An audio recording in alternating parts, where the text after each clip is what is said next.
Hey Ubers! How you doing? It's been like forever! What's going on?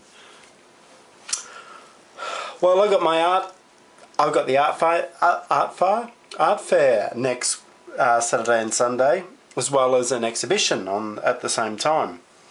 So I've been pretty productive this past week, creating loads of ACEOs, which are artist cards, originals, you know, that sort of thing.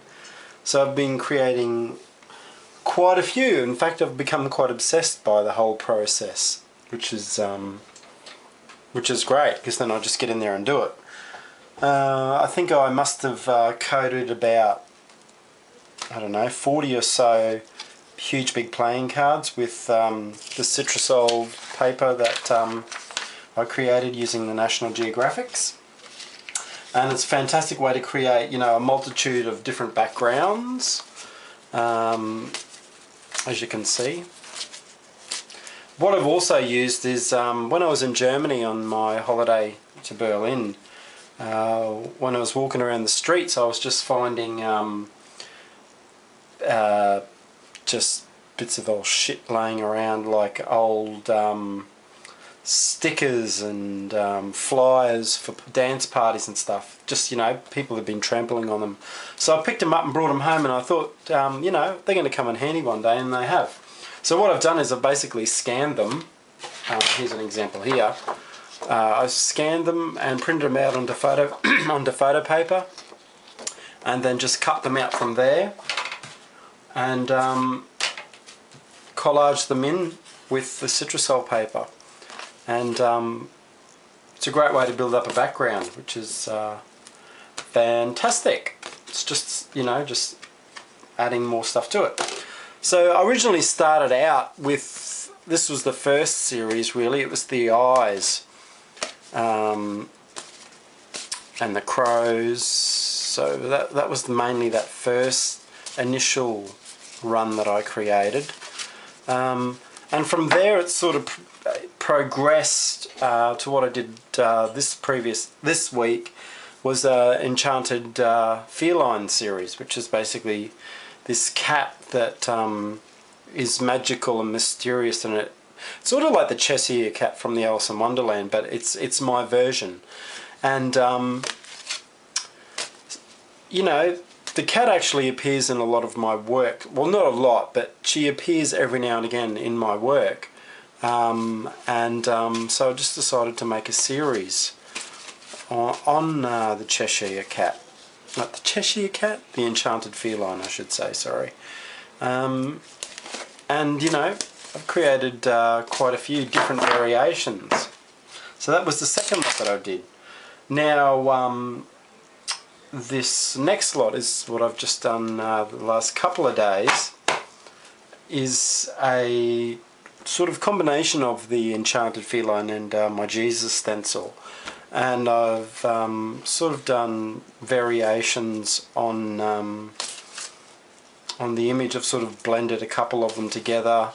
I sort of blended the cat and Jesus together, and used acrylic paints over the top, and done, you know, done a heap of different stuff.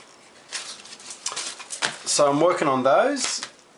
I also began to start using image transfers on top, and just, yeah, playing around there. This is my latest one that I've just made about 10 minutes ago, and it's Vincent van Gogh.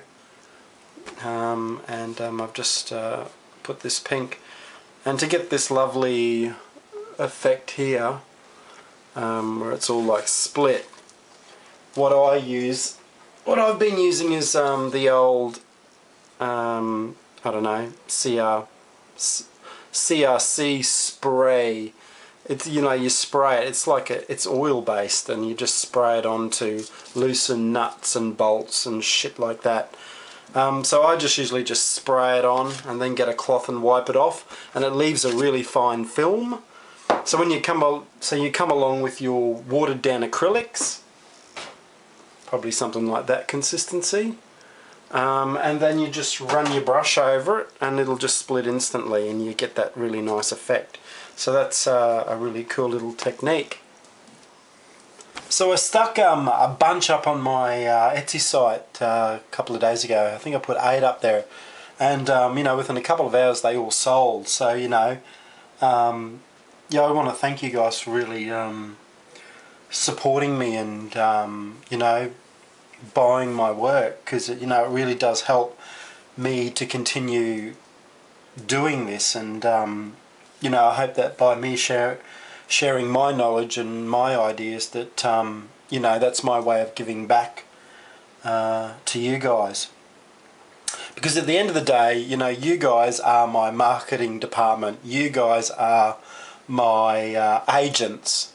You're the ones that sell my work. You're the ones that promote me. You know, and I couldn't ask for better agents than you guys. You know, because word of mouth is the best way to get out there, to get known. And you know, certainly since signing up to YouTube, I've really been fortunate enough to have had a lot of you guys along from the beginning, who have been such avid supporters of my work and of what I'm trying to do. And you know what, I really appreciate that. And I guess a lot of the times I don't really say thank you, but you know, I just want you guys to know that I do appreciate your support, and you're the best. Yes, you are. So these are the sold last couple of days. This one's called the Omen, to go with Halloween theme, and it's just a blown up photo of me. That was taken from a poster, and I've just glued an eye on it and put the crows on there with a piece of Citrusol paper on that one. And this one is came from the inspiration of my larger painting called No Turning Back, and this is a smaller version, and that also sold as well. So I'm going to try and make a couple more of these type of artworks, because I really quite like it. So yeah, so that's the ACEO cards. I'm going to continue to put quite a few of these new ones up on Etsy as well,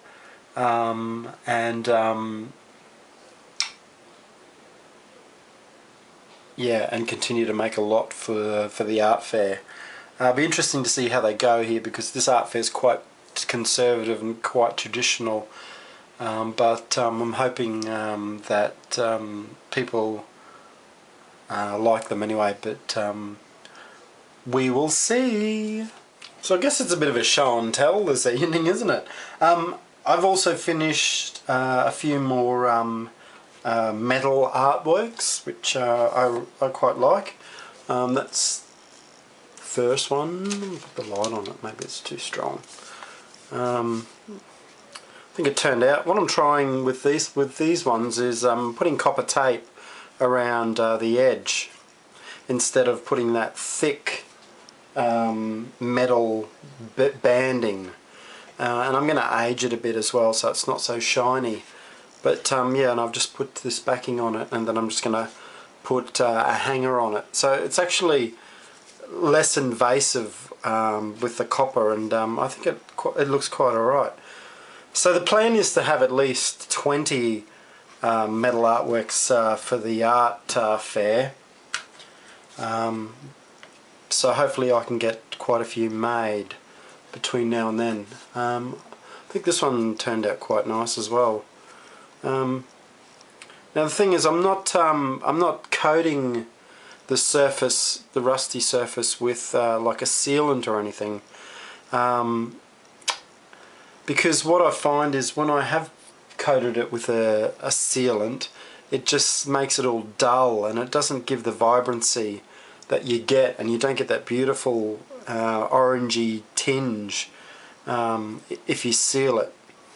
I guess when I eventually resell more on Etsy, I'm going to give people the option, if they want me to seal it it's sealed underneath, so it shouldn't rust on this side, but it's just on the top which isn't sealed.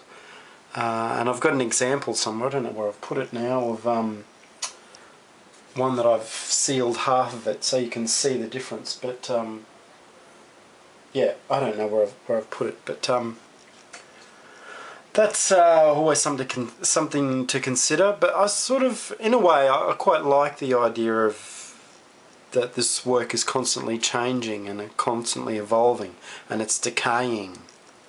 But hopefully it'll last the owner and the owner after that. I mean, it's a very, very slow process to rust anyway.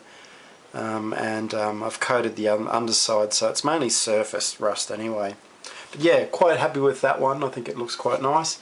And this one is another one I think turned out quite nice. This is done with lots of greens, and I've just put like a hint of red inside here. I don't know if you can see it, but once again copper around the side, and I've got to mount them.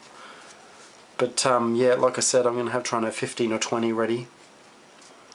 I had a heap up on my Etsy site, and I sold a lot, which was fantastic. So, you know, once again, thank you very much for your support. These are so much fun. I really love making these. They're a real connection to Australia for me, and they're a real connection to the land, to the outback, to the forest, the rainforest. You know, they remind me of my childhood. They remind me of everything to do with my homeland, and yeah, they're a little piece of yeah, a little piece of Australia right there.